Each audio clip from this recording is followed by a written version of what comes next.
Vou compartilhar, vamos voltar, dar continuidade à nossa aula de hoje. Tratamento neurocirúrgico da dor. Vocês conseguem ver minha tela? Muito bem. Então, dando continuidade aqui ao nosso curso de primeiros passos em dor, nosso projeto Dor Sem Fronteiras. Nós vamos falar agora sobre o tratamento neurocirúrgico da dor com os procedimentos neuroablativos. Os procedimentos neurocirúrgicos, eles são subdivididos em dois grupos: os procedimentos neuroablativos e os procedimentos neuromodulatórios. Os procedimentos neuroablativos são procedimentos nos quais nós destruímos gânglios, nervos, ou outros alvos, por exemplo, tálamo, né, no núcleo do tálamo, para diminuir a dor do paciente, ou mesmo para destruir aquela dor, aquela via que transmite a dor, como, por exemplo, a via trato espinotalâmico. São muito utilizados na dor relacionada ao câncer, né? Na dor oncológica. Tá? Então, a dor oncológica ela é melhor tratada, né, desde a analgesia controlada pelo paciente, que é a bomba de PCA, mas isso seria num mundo bem diferente do nosso, mas não temos a nossa realidade aqui. No Nordeste, João Pessoa, Recife, onde eu atuo, não existe esse tratamento disponível. Os convênios não pagam, os hospitais não incentivam o seu uso, existem muitas barreiras para isso, mas é um tratamento padrão ouro para pacientes com dor de difícil controle, pós-operatório, dor relacionada ao câncer. Inclusive, o paciente pode ir para casa com esse equipamento, né? Uma bolsa, como semelhante a uma bolsa, uma bomba semelhante àquelas bombas de infusão de fármacos na UTI. O paciente controla, a gente deixa um parâmetro, ele controla até determinado ponto, ele consegue aumentar ou diminuir a dose da substância que nós colocamos nessa bomba. Geralmente são opioides fortes, né? Fentanil, morfina, metadona. Então, o padrão ouro para o controle da dor em pacientes internados, né, é a analgesia controlada pelo paciente. Tá? Existem protocolos para isso, já protocolos tanto de dose de medicamento como um protocolo gerenciado de cuidados de enfermagem, cuidados médicos, no qual nós já deixamos preparado algumas condutas caso o paciente venha a desenvolver algum efeito colateral, né? Então, aqui é uma prescrição médica de PCA, né? O paciente tem aqui tratamento dos efeitos adversos, né? Dramin, uma ampola, Nauzedron, uma ampola, se ele tiver náuseas e vômitos, Dramin, se ele tiver prurido, né? Retenção urinária, fazer sonda vesical, bradicardia, desligar a bomba, se ele tiver hipotensão, posicionar o paciente em Trendelenburg, ou hidratação, fazer hidratação, depressão respiratória, oferecer oxigênio. Então, assim, esses protocolos gerenciados são protocolos, nós já deixamos as condutas caso o paciente venha desenvolver algum efeito colateral ou efeito adverso. Então, os agentes neurolíticos que podem ser usados são álcool ou fenol, álcool absoluto ou fenol, que destrói os nervos. O álcool tem a vantagem de ter uma analgesia bem efetiva, de fácil administração, podemos usar em qualquer gânglio, né? E, eventualmente, nós podemos usar no líquido também para destruir a caldequina, por exemplo, mas isso é mais utilizado no fenol. Tá? O fenol, às vezes, é melhor para algumas situações do que o álcool, né?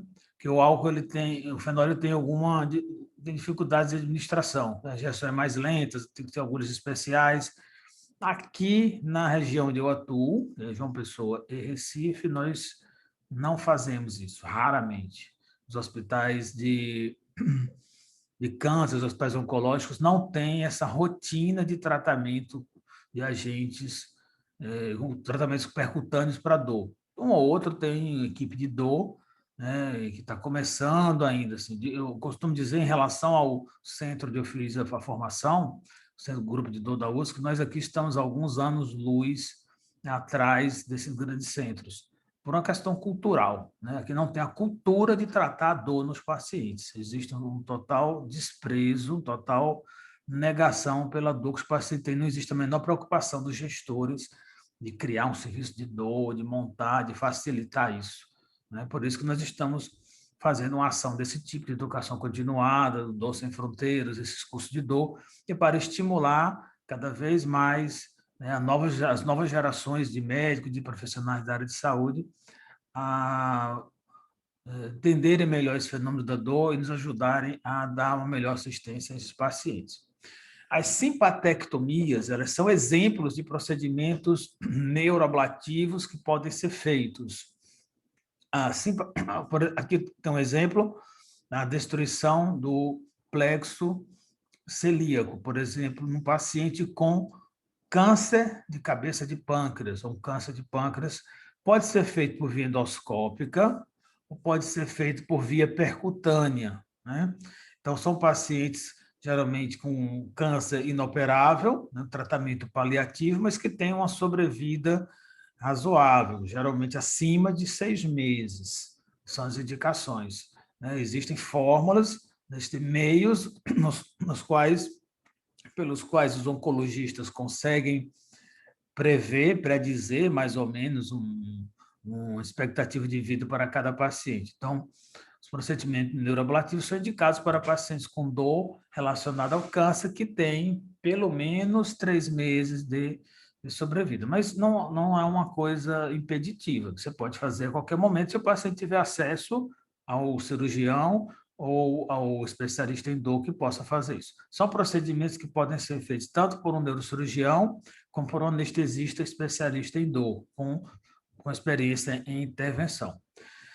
No ato cirúrgico, o paciente pode ter complicações, diarreia, hipotensão arterial ou dor torácica, ou derrame pleural, porque ocorre a destruição total do plexo. Então, ocorre uma alteração do sistema nervoso autônomo. Então, esse paciente entra em hipotensão porque ele faz uma diarreia muito grande, ele libera muito líquido. Então, no pós-operatório, precisa estar preparado. Mas existem muitos pacientes que precisam desse tipo de procedimento. Os pacientes com dor relacionada ao câncer de pâncreas. Na técnica percutânea, que é a técnica que eu faço, ela é feita assim: o paciente de decúbito ventral, nós fazemos uma marcação da agulha, geralmente 7 a 10 centímetros lateralmente, e nós direcionamos para o pilar diafragmático, e para o plexo celíaco. Guiado por raio-x, colocamos o contraste, conferimos que não está indo para nenhum vaso calibroso, né? E depois que nós conferimos a imagem com o contraste, nós injetamos 10 ml de álcool absoluto de um lado e do outro. Tá? Esse aqui é outro ponto que nós podemos fazer também é o plexo hipogástrico para câncer, né, do abdômen, do andar inferior do abdômen, câncer pélvico, por exemplo, câncer de intestino grosso, câncer de cólon, ou um câncer de útero, né, um câncer da pelve. Então, um câncer inoperável, o paciente com a dor de difícil controle, nós destruímos o plexo hipogástrico e o paciente tem uma melhora muito grande da dor. Mas, com o passar do tempo, se ele tiver uma sobrevida, né, ainda considerável, a tendência é o tumor se espalhar, atingir mais nervos, né, que não passavam, que não passam pelo plexo hipogástrico, e o paciente voltar a sentir dor. Isso não é raro acontecer. Isso pode acontecer em qualquer momento, qualquer paciente no qual nós fazemos uma destruição do plexo celíaco, do plexo hipogástrico. Tá? Paciente decúbito ventral, sedado, radioscopia, e nós fazemos a intervenção. Uma intervenção que é possível ser feita também é a mielotomia. Nós fazemos uma cirurgia na coluna, abrimos a coluna, abrimos a lâmina, abrimos dura mater, né, e destruímos, né, assim, passamos a lâmina, um bisturi elétrico, no meio, no sulco posterior. Né? Isso nós podemos fazer na coluna lombar e, eventualmente, na coluna dorsal, eventualmente. mas com grande risco de lesão do trato cortical. Mas, em tese, nós estamos fazendo o quê? Nós estamos cortando, né, as fibras que passam a linha média, porque o trato espinotalâmico ele é um trato cruzado, né? Então, os neurônios, nossos receptores, os aferentes, transmitem os impulsos nociceptivos para a medula, mas eles cruzam, quando eles chegam na medula, eles entram pelo corno posterior e cruzam a linha média e depois ocorre uma inflexão no sentido cranial, formando o trato espinotalâmico, né? Outra situação possível, sim, voltando um detalhe aqui, a mielotomia é um procedimento de exceção. Atualmente, mesmo os grandes hospitais de câncer, onde tem serviço regular de tratamento neurocirúrgico da dor, é um procedimento que ele está em desuso. Assim como a hipofisectomia também. Hipofisectomia consiste em introduzir uma agulha na hipófise e colocar álcool, né, ou fenol.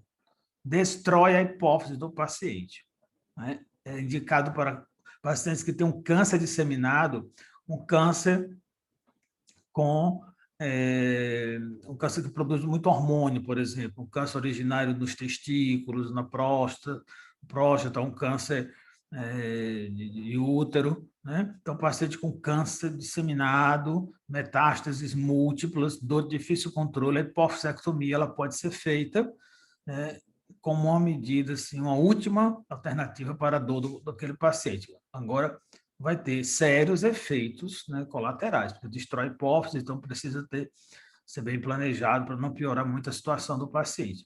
Ele é feito guiado por estereotaxia, que é uma técnica na qual nós utilizamos um arco cirúrgico fixo na cabeça do paciente, introduzimos essa agulha pelo nariz e vamos direto na hipófise para fazer essa lesão, né?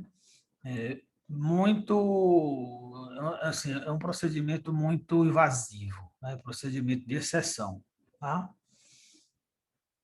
A cordotomia é outro procedimento, esse aqui é mais utilizado. Entre os procedimentos neuroablativos, os procedimentos para dor relacionada ao câncer, este é bastante comum. Esse e a alcoolização do plexo celíaco são os que são feitos mais frequentemente. A cordotomia ela consiste na lesão do trato espinotalâmico lateral.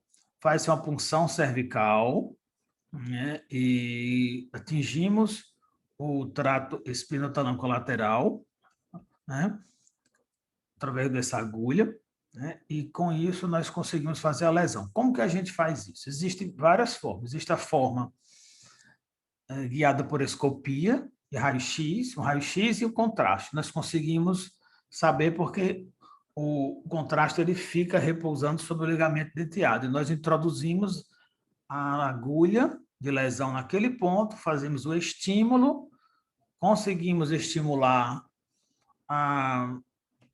o trato espinotalão, que o paciente refere que é sua dor, e aí nós estamos preparados para fazer a lesão.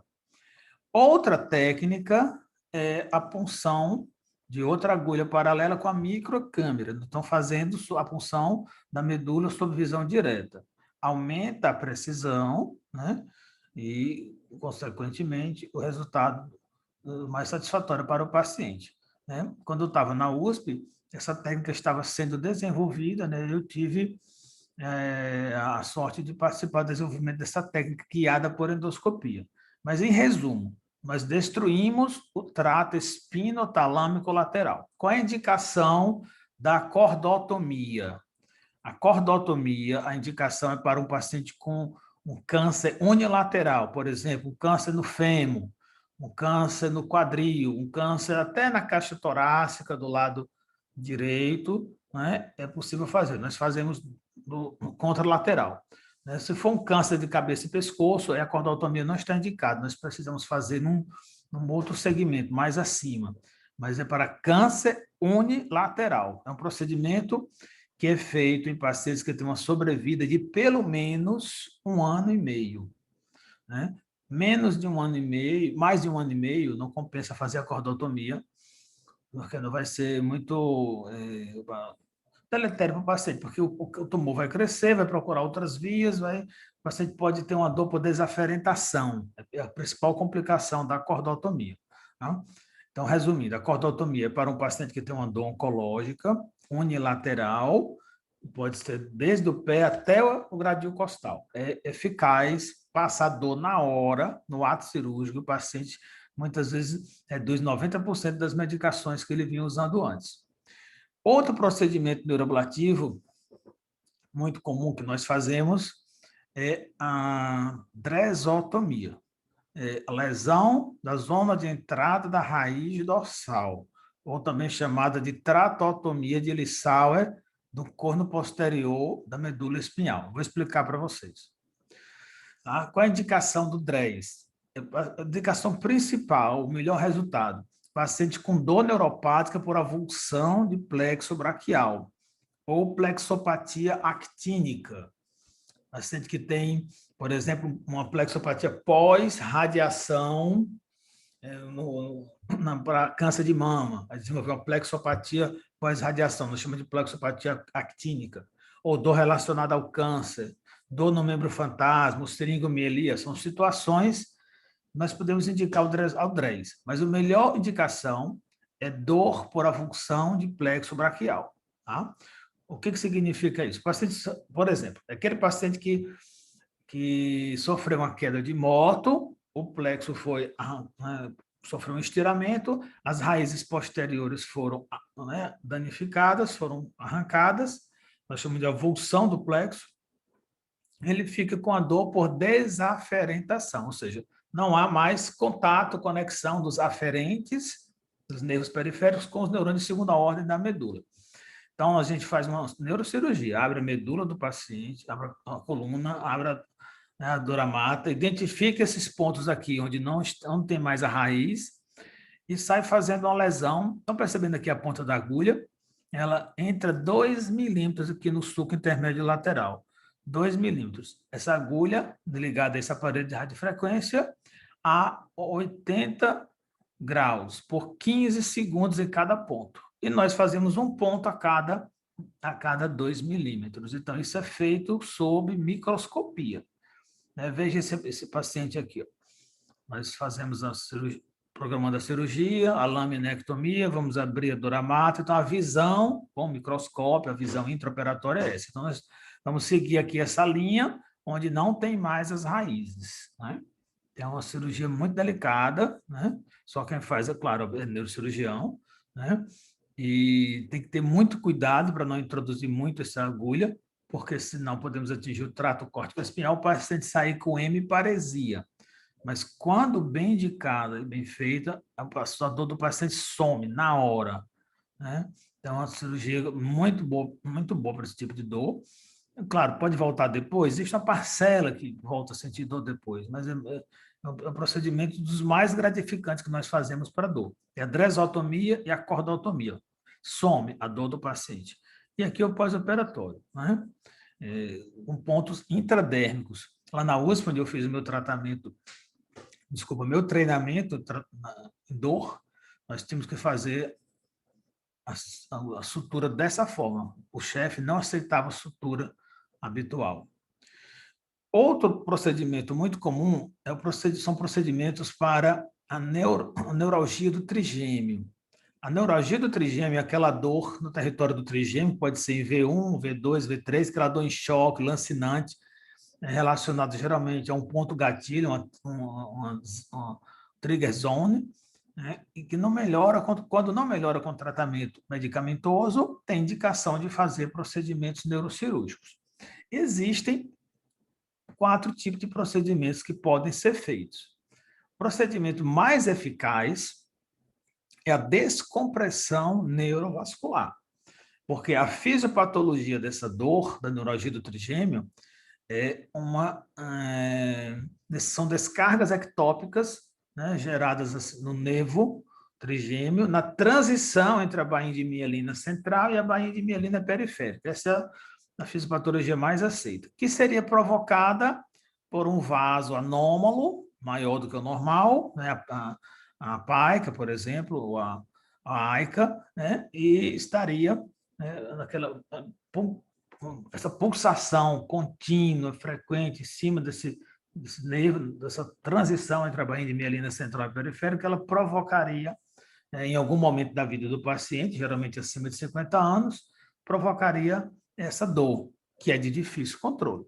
Então, pacientes abaixo de 65 anos, em alguns serviços abaixo de 60 anos, eles têm indicação de fazer a descompressão neurovascular. É o tratamento mais eficaz. Porém, é o tratamento que tem mais comorbidades, mais potencial de complicação.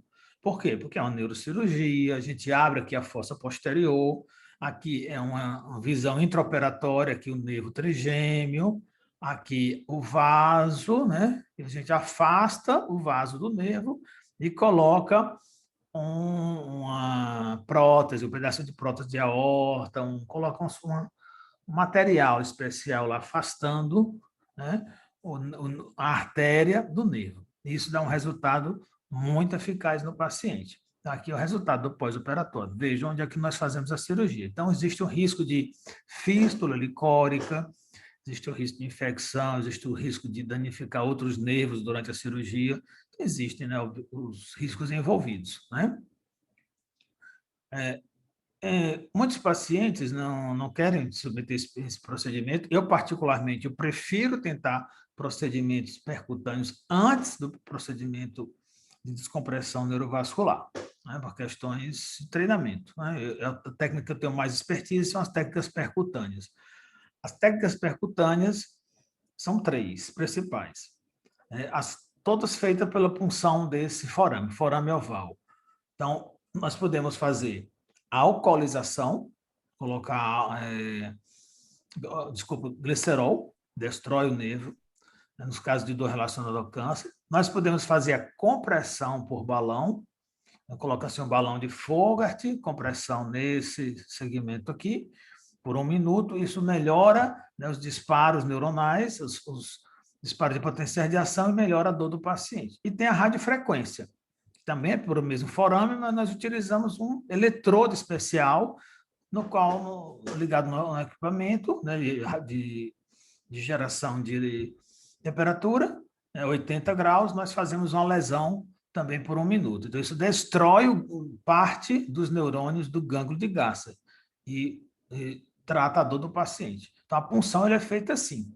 A punção é feita mais ou menos a 2 milímetros, 2,5 do canto da boca, né? Guiado por raio-x, e aqui uma visão lateral, né? Em perfil. Aqui é a célula túrcica, aqui é o dorso da célula túrcica, aqui é o mastoide, aqui é a agulha, aqui é o balão, que foi passado por dentro dessa agulha, tem contraste, nós insuflamos o balão e ele fica em forma de pera. Essa é a forma ideal. Tá? Durante 1 minuto.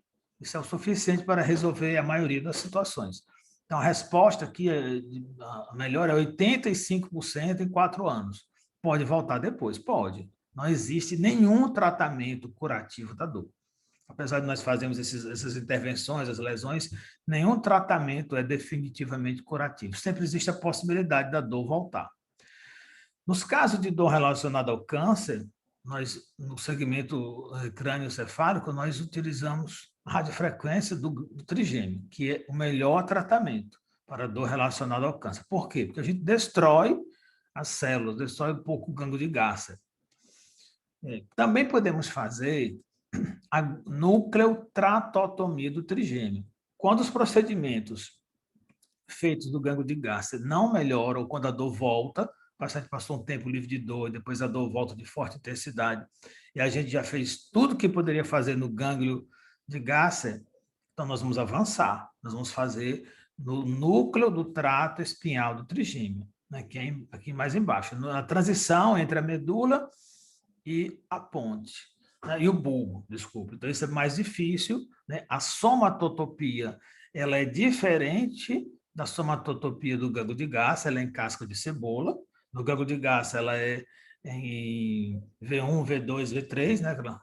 Como já conhecemos classicamente. Então, os procedimentos no gânglio do trato espinhal do trigêmeo, eles são mais complexos.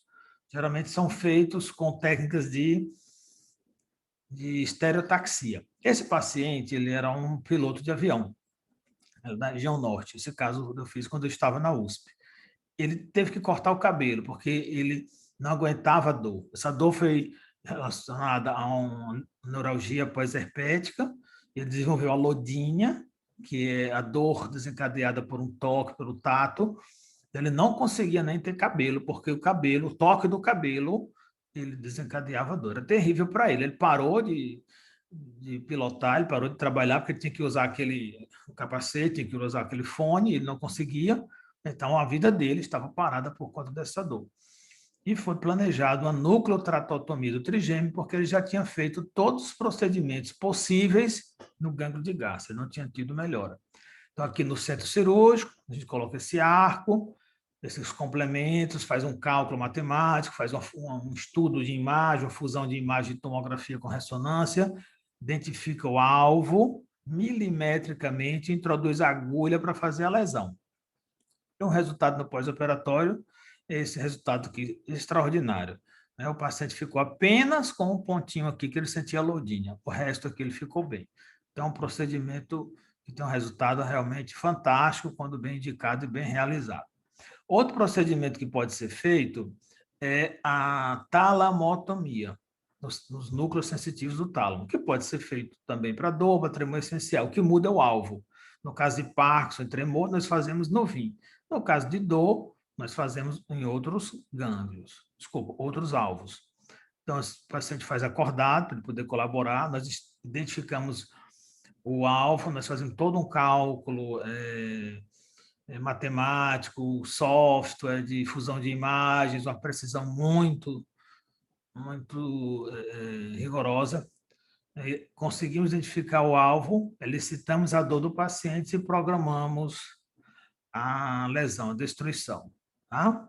Aqui nós já falamos, né? Bloqueio do plexo polar superior. E agora nós vamos falar um pouco dos procedimentos neuromodulatórios. Então, esses procedimentos que eu falei antes, até o momento, são procedimentos neuroablativos, no qual nós fazemos destruição de gânglios, de nervos, para controlar a dor, geralmente dor relacionada ao câncer. Os procedimentos neuromodulatórios são procedimentos envolvendo sistemas implantáveis, sistemas de neuroestimulação, estimulador medular, ou sistemas de infusão de fármacos diretamente na medula, no caso a bomba de infusão de morfina, que tem suas indicações específicas. Nós vamos ver agora. O estimulador medular é um dispositivo, né, que nós indicamos para pacientes que têm uma radiculopatia, com características neuropáticas. Tá? Então, numa escada de tratamento de pacientes com dor crônica, ele vem numa fase bem posterior. Nós primeiro tentamos todos os tratamentos disponíveis previamente, infiltração, eventualmente radiofrequência, reabilitação física adequada. Quando as coisas não funcionaram, nós começamos a pensar em estimulador medular. E, ao final, se não melhorar, ainda podemos lançar a mão da bomba de infusão de fármacos. A bomba de infusão de fármacos ela é o fim da linha de um paciente com dor crônica. Nós vamos comentar após essa parte aqui. Tá? Então, a estimulação medular ela é indicada para pacientes que têm um trajeto doloroso bem definido. Aquele paciente que foi operado de uma hernia de disco e não melhorou. Ele persiste, por exemplo, com a dor ciática, com a dor relacionada ali na face lateral da perna, ou que vai até a superfície dorsal do pé. Tem um trajeto bem definido. Quando ele não tem um trajeto bem definido, o resultado tende a não ser tão bom. Pode ser na cervical, pode ser na lombar, pode ser uma neuralgia intercostal, por exemplo, neuralgia pós-herpética, tem uma indicação boa, pode ser dor no membro fantasma, também funciona em alguns casos, né? E existem alguns casos que você pode usar estimulação elétrica ou bomba de infusão de fármacos. Mas, normalmente, né, nós tentamos primeiro, quando possível, uma estimulação elétrica. Né? A bomba de infusão de fármacos ela é usada classicamente para pacientes com dor oncológica, relacionada ao câncer. Foi feita para isso na década de 80. Depois passou a ser utilizada em pacientes com dor não relacionada ao câncer. Por exemplo, com pacientes com fraturas osteoporóticas, pacientes com dor relacionada à esclerose múltipla, com dor visceral, eventualmente fibromialgia, que evolui para uma situação de difícil controle. A bomba de infusão é para uma dor difusa, ou para aquela dor radicular, onde o neuroestimulador não funcionou, também pode ser usada. Tá? Então, existem muitas situações que nós podemos usar o estimulador medular. Radiculopatias, lesão parcial de plexo braquial, lesão de nervos periféricos, síndrome pós-laminectomia, que é aqueles pacientes que operaram hernia de disco e não melhoraram, neuralgia pós-herpética, eu já falei antes, e dor no membro fantasma. Essas são indicações clássicas, né? O que melhora mais são a radiculopatia lombar e a lesão de plexo braquial, né? Parcial, né? Outras síndromes também podem ser tratadas com estimulação medular. A síndrome do complexo regional, né? Úlceras dolorosas, né? Úlceras varicosas dolorosas nos membros inferiores. Angina intratável, pouca gente sabe disso, mas cerca de 5% dos pacientes com angina, eles persistem com dor, mesmo depois que fazem o tratamento adequado, revascularização ou implante de stents. Quando eu estava em São Paulo, meu treinamento na USP, eu participei de umas 8 cirurgias para implantar estimulador medular torácico em pacientes com angina refratária. Né? Eventualmente, algumas vasculites que provocam dor crônica também podem se beneficiar de estimulador medular. Né? As indicações mais frequentes são a síndrome pós-laminectomia, como eu falei, são pacientes que persistem com dor mesmo depois de terem sido operados na coluna, e síndrome de ciladeiro torácico, síndrome do complexo regional. Também são situações que podem se beneficiar. A bomba de morfina, ela é uma situação peculiar. São pacientes que... Quais são os pacientes que indicamos bomba de morfina? Aquele que já vem fazendo uso de opioide forte, metadona ou morfina via oral. Ele tem resposta com o uso desses opioides, mas ele não está tolerando os efeitos colaterais ou não está conseguindo o controle da dor. Ele precisa aumentar a dose, não tolera os efeitos colaterais. Então, a indicação esse tipo de paciente, com dor oncológica ou não. Existem 2 tipos de bomba, a bomba a gás e a bomba programável. Essa bomba aqui é uma bomba programável. Vocês estão percebendo aqui que ela tem um fundamento aqui. Isso aqui é uma borrachinha. Então, ela fica sobre a pele e aqui, quando o paciente volta na consulta para reabastecer, nós palpamos e introduzimos aqui a morfina através dessa parte aqui, certo? E programamos. Cada vez que ele vem na consulta, a gente programa com um tablet, assim como nós programamos também o estimulador medular.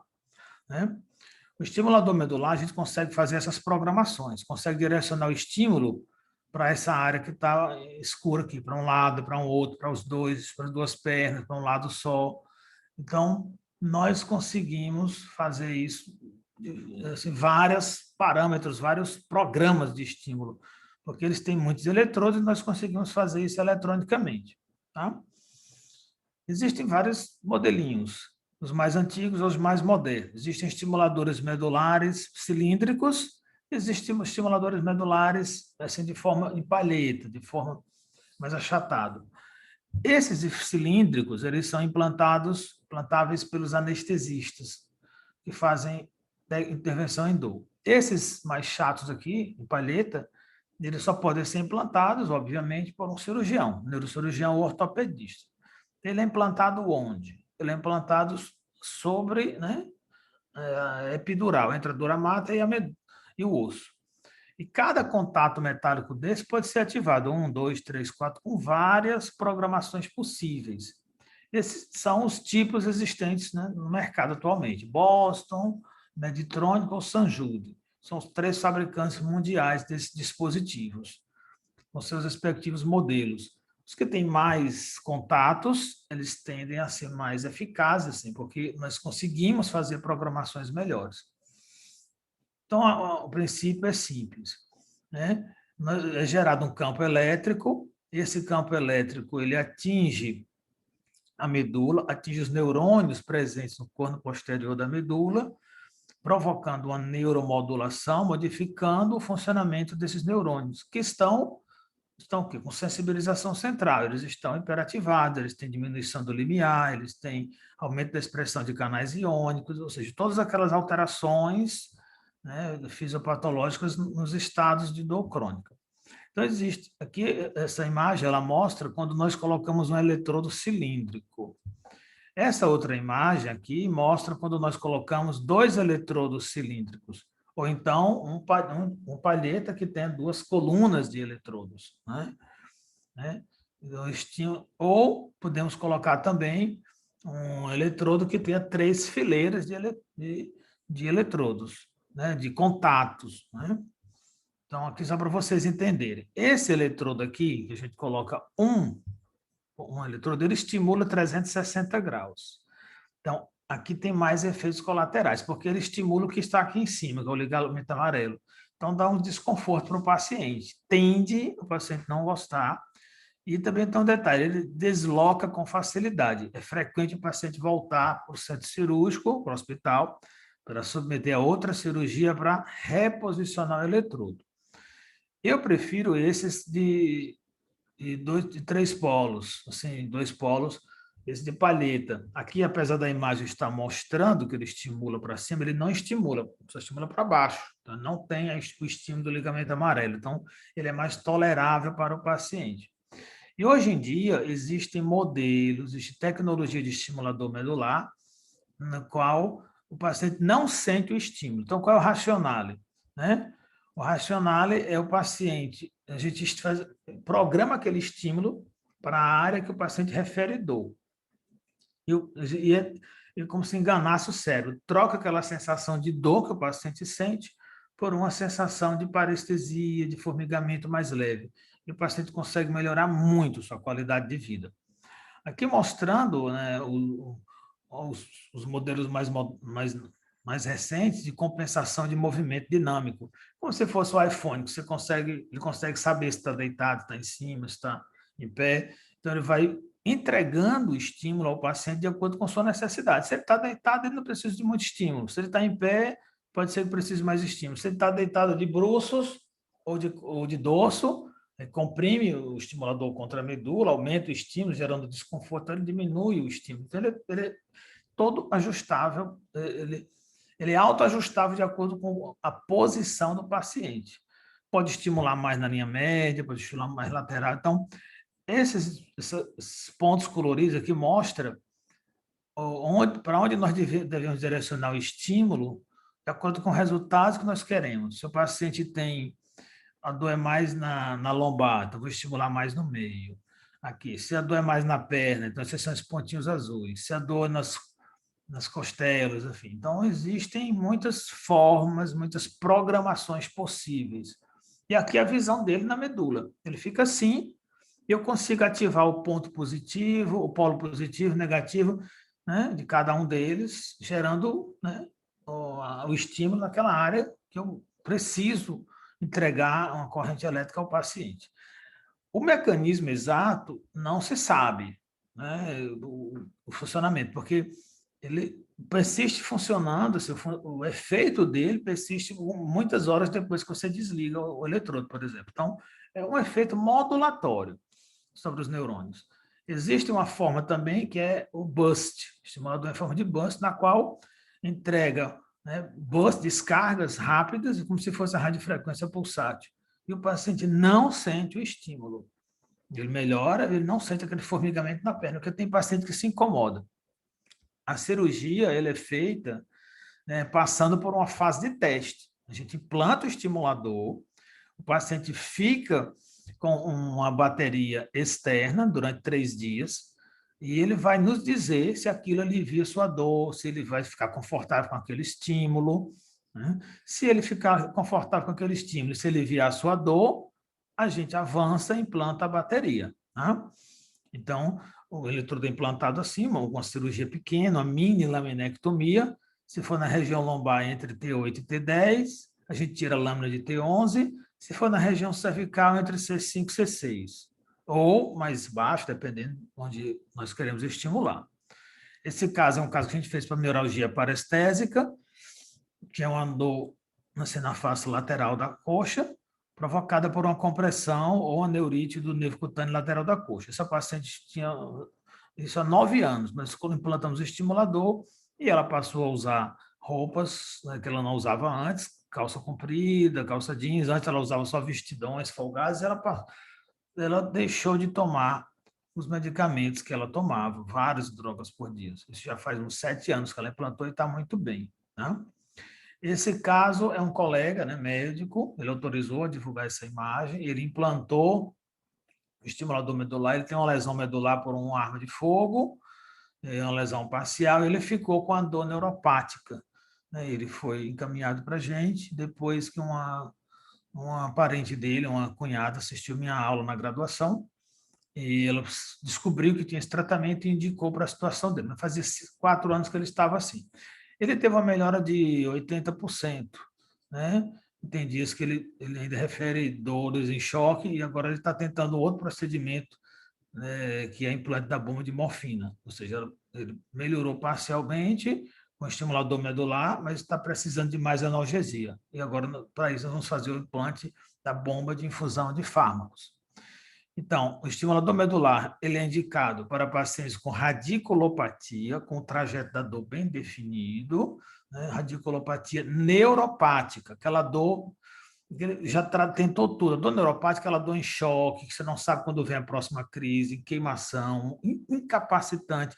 Você já tentou todo o tratamento possível e não tem resultado nenhum. Então, o estimulador medular pode ter um tratamento, pode dar um resultado muito positivo nos pacientes.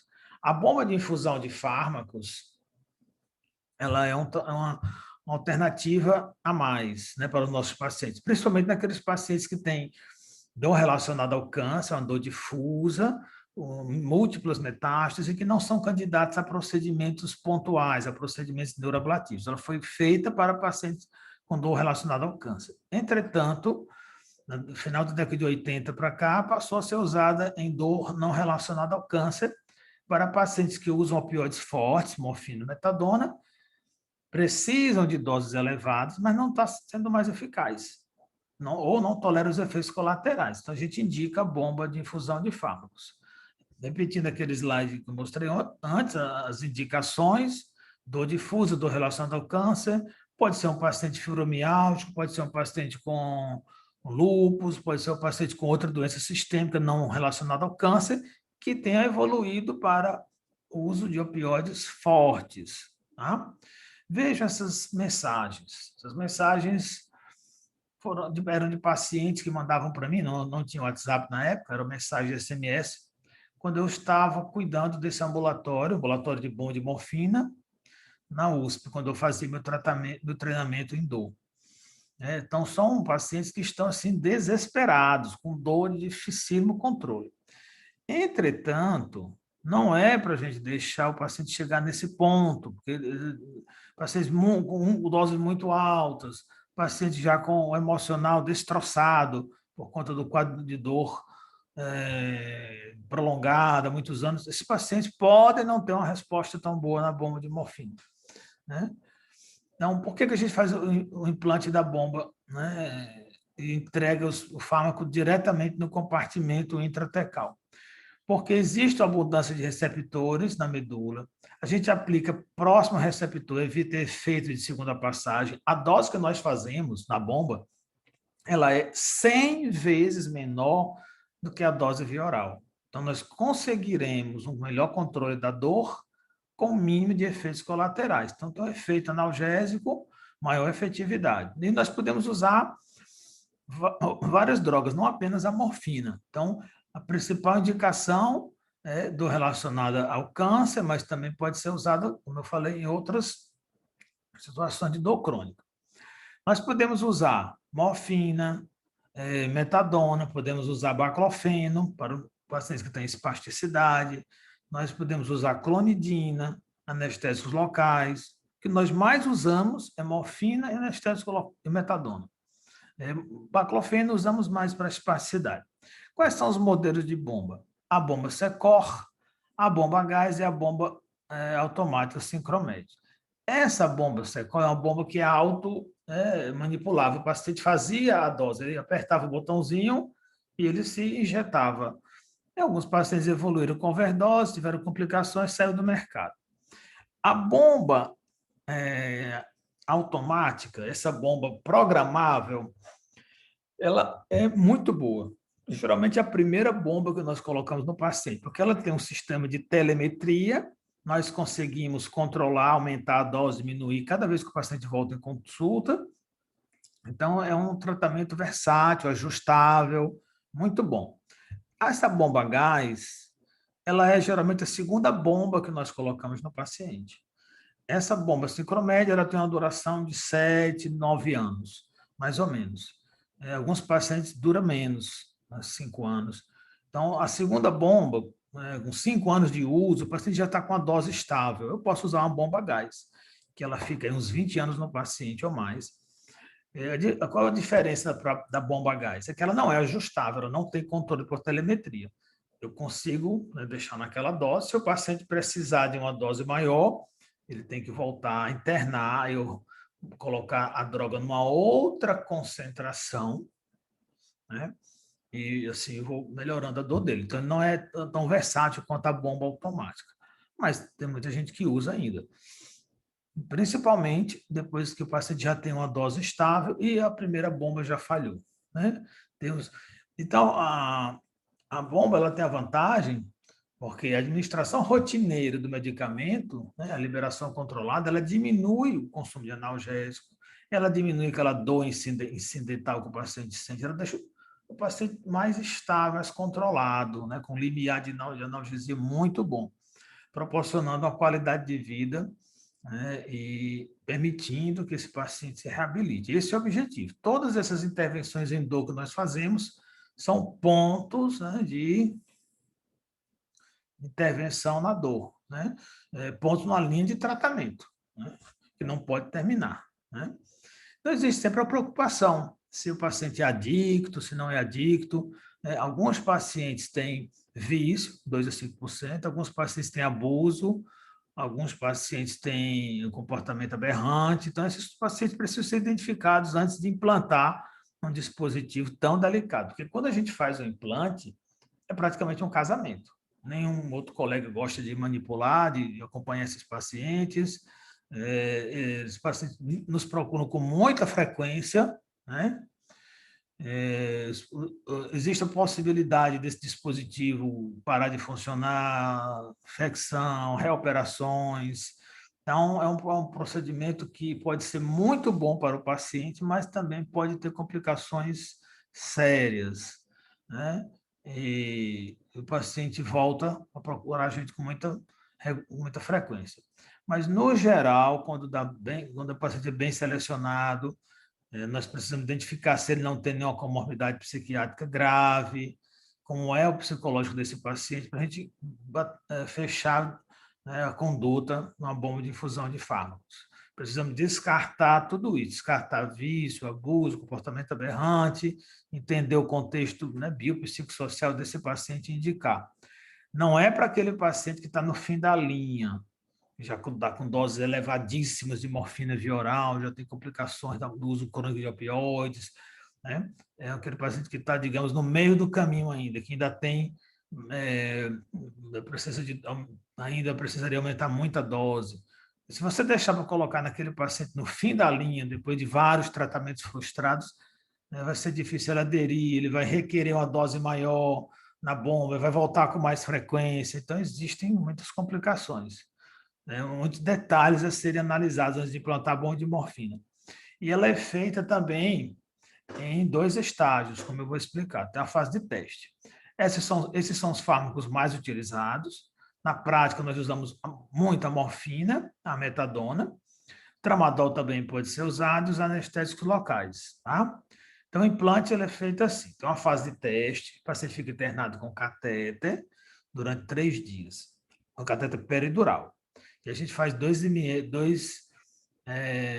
miligramas de morfina a cada 6 horas no catéter. Havendo boa resposta, nesses 3 dias, redução de mais de 50% dos índices de dor, nas escalas de dor. Aí a gente dá alta ao paciente e programa o implante da bomba. Então, o paciente fica decúbito lateral, a gente faz uma punção lombar, passa o catéter para cá, para uma tunelização, que nós estamos mostrando isso. Depois abrimos, né, essa cavidade, onde vai ficar a bomba, e implantamos a bomba, né? É feito assim, decúbito lateral, anestesia geral, né? O procedimento dura em média 1h30, 2 horas. E aqui é uma imagem do tablet, onde nós conseguimos controlar a infusão. Então, aqui nós temos a bomba, ela tem 20 ml, existem bomba de 20 e bomba de 40. Essa paciente, ela vai alarmar quando tiver 3 ml e ela vai voltar uns 170 dias depois. Então, essa paciente foi uma paciente ideal para a gente implantar esse procedimento. Foi no momento certo para ela, né? Porque, vejam, ela vai voltar com 170 dias, dividido por 30, dá quantos meses aqui? Mais de 6 meses, né? Então, ela vai voltar para mim a cada 6 meses ou mais. Então, tem uma qualidade de vida muito boa. E ela não está usando medicação via oral. Eventualmente, medicação de resgate. Essa paciente ideal. Ela está usando 1 miligrama por dia, né? Em cada 24 horas. A taxa de infusão é simples, né? Com fluxo contínuo. Aqui é uma outra paciente, né? Que ela veio para reabastecer, eu faço a leitura, ele só tinha 1,2 ml, ou seja, a bomba já estava no limite mesmo. Aí eu abasteço a bomba, completa a bomba, mas veja, ela está usando muito, ela está usando 3,2 miligramas de morfina em 24 horas. Ela volta com muita frequência para usar. Ela volta a cada 30 dias atualmente. Então, é uma paciente que foi implantada a bomba numa fase muito tardia já. Tá?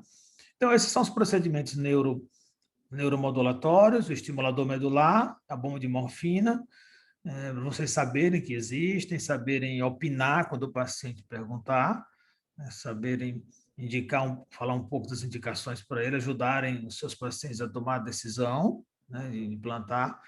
Né. Eles têm muita resistência. Parte dessa resistência vem do desconhecimento, principalmente desconhecimento pelos profissionais da saúde, seus colegas médicos, que quando o paciente passa com outro profissional que fala que vai implantar uma bomba de morfina, existe muito preconceito. Ah, mas isso aí é só para paciente com dor oncológica, quando o paciente está com o pé na cova, etc. Então, existem muitos relatos. O paciente vai ficar doido, vai ficar...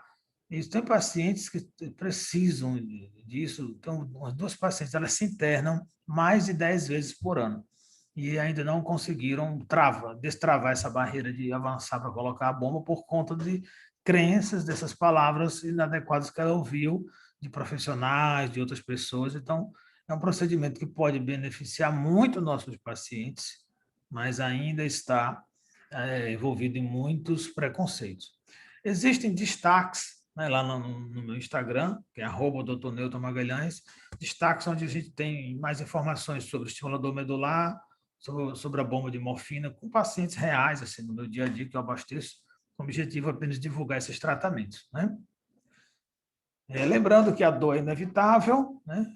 Sofrimento é opcional, já dizia Carlos Drummond de Andrade.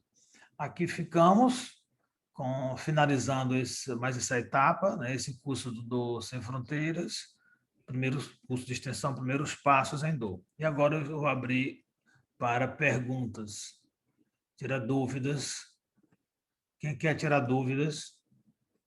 Ulisses.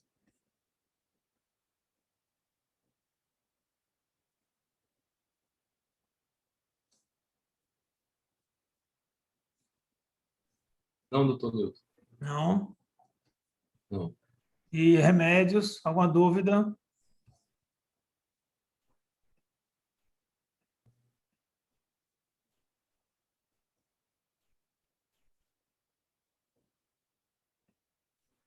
Não, ninguém tem mais dúvidas, então nós vamos encerrar por aqui. Os vídeos serão a aula será editada e será disponibilizada no canal específico posteriormente. Obrigado a todos que participaram.